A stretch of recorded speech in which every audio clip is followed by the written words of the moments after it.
mengotori hati kita, yang membuat hati kita terkontaminasi, yang membuat hati kita tercemar, dan ada nuktah-nuktah hitam dalam hati kita.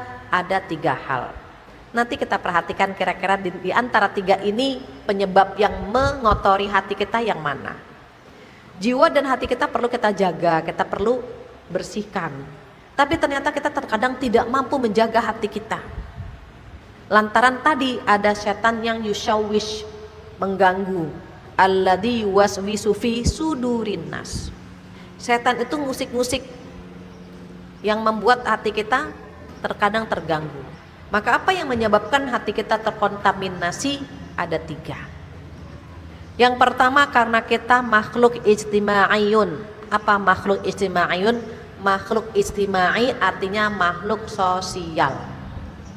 Makhluk sosial itu bersosialisasi dengan banyak orang, bertemu dengan banyak orang, berhubungan dengan banyak orang. Kita dianjurkan silaturahim. Mengapa? Karena silaturahim itu membuat rezeki kita berkah, umur kita panjang. Namun di sisi yang lain terkadang silaturahim membuat kita menitipkan saham dosa dan salah kepada orang-orang yang bersangkutan. Kita pasti membutuhkan orang lain. Kita butuh mbak, mungkin ada yang butuh driver ya, supir. Paling dekat dengan kita siapa? Orang tua kita, pasangan kita, anak-anak kita.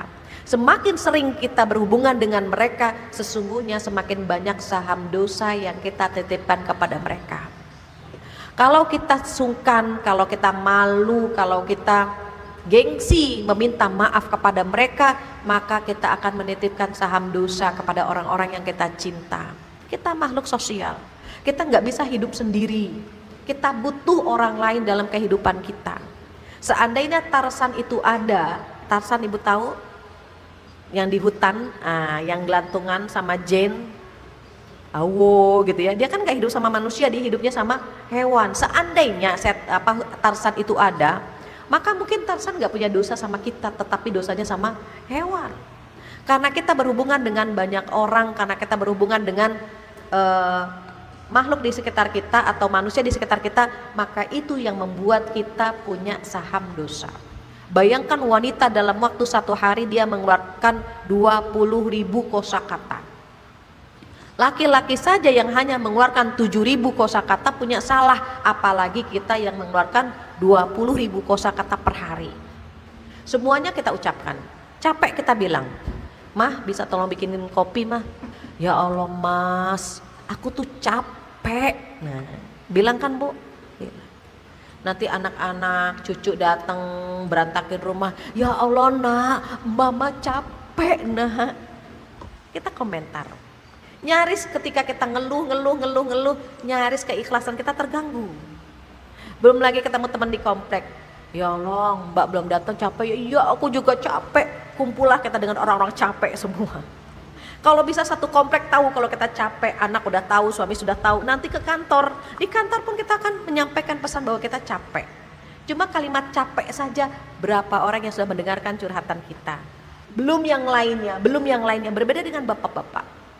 Bapak-bapak kalau capek diam saja, ketulusannya tidak terganggu. Coba kalau capek dia cuma rebahan, iya kan? Baju digantung rebahan. Nggak pernah bapak-bapak teriak, "Aku tuh capek Mah, aku tuh capek di kantor." Nggak pernah, jarang kita dengar itu.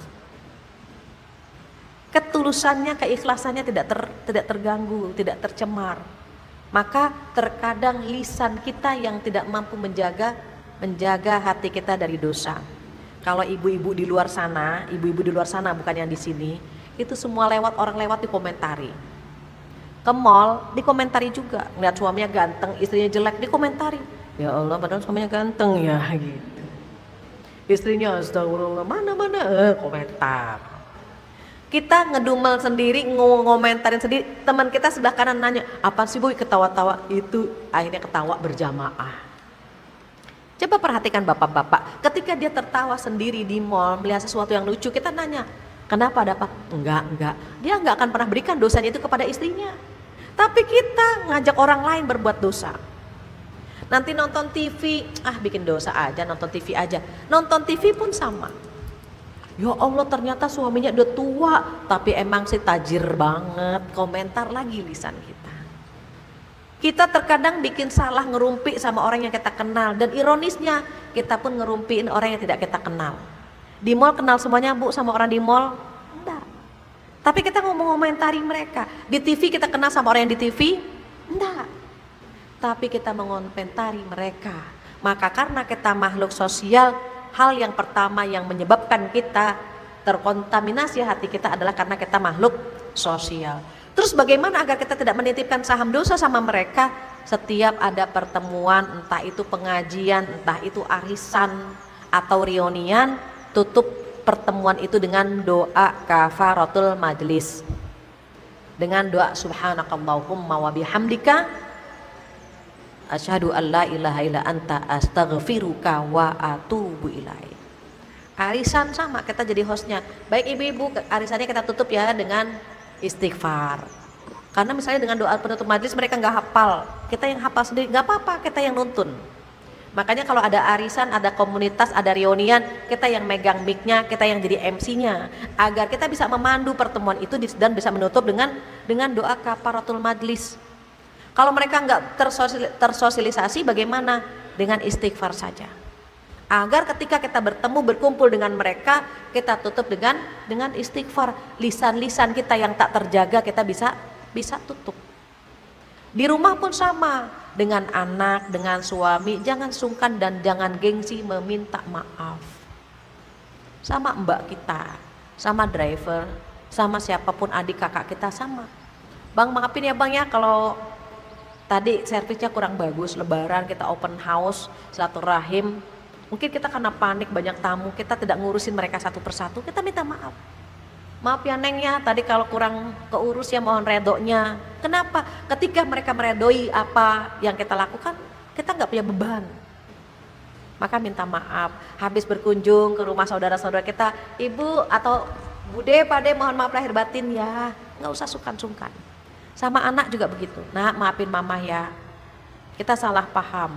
Tiba-tiba ada gelas jatuh, padahal sama kucing. Siapa tuh yang mecahin gelas? Kamu ya? Bukan aku, maaf ya nak ya. Mama kira anak mama. Kalau ibunda saya itu dulu kalau saya mecahin barang, ada kue lebaran penuh, satu toples jatuh kesenggol. Ya ibu, maaf toplesnya pecah. Nggak apa-apa Fat, yang penting Fatiannya nggak luka. Memang toples itu umurnya sudah sampai sekian.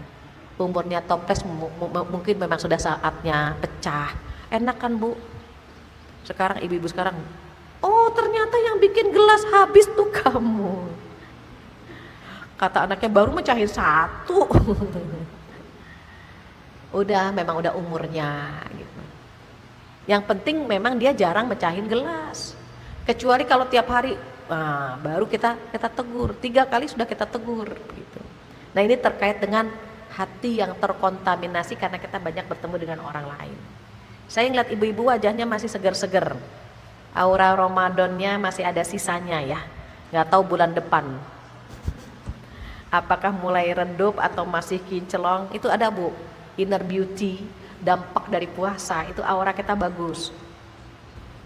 Tapi ketika Syawal berakhir, kemarin Syawal berakhir ya, kita sudah memasuki bulan Dzulqa'dah. Bulan depan bulan Dzulhijjah. Mulai nabung buat kurban. Kata ibu-ibu nggak perlu nabung Bu, tinggal gesek aja. Tuh kartu di rumah udah lecet, digesek terus. Sudah diniatkan bulan Dzulhijjah Idul Adha saya mau kurban. Silahkan mau kurban sapi, mau kurban kambing. Yang penting jangan korban perasaan. Jadi yang pertama tadi apa Bu? Karena kita makhluk sosial, bersosialisasi dengan banyak orang, maka kita ada saham salah, saham dosa sama mereka. Itu yang membuat hati kita terkontaminasi. Yang kedua apa? Yang kedua di dalam surat Asy-Syams ayat 8, 9, 10. Allah berfirman, a'udzubillahi minasyaitonirrajim, fa'alhamaha fujuraha wa taqwaha. Aku ilhamkan ke dalam jiwa manusia sifat durhaka dan sifat takwa. Allah ilhamkan ke dalam jiwa kita ada potensi positif, ada potensi negatif. Dan Allah sangat demokratis. Ketika Allah menitipkan potensi positif dan potensi negatif, ada sifat durhaka dan ada sifat takwa, Allah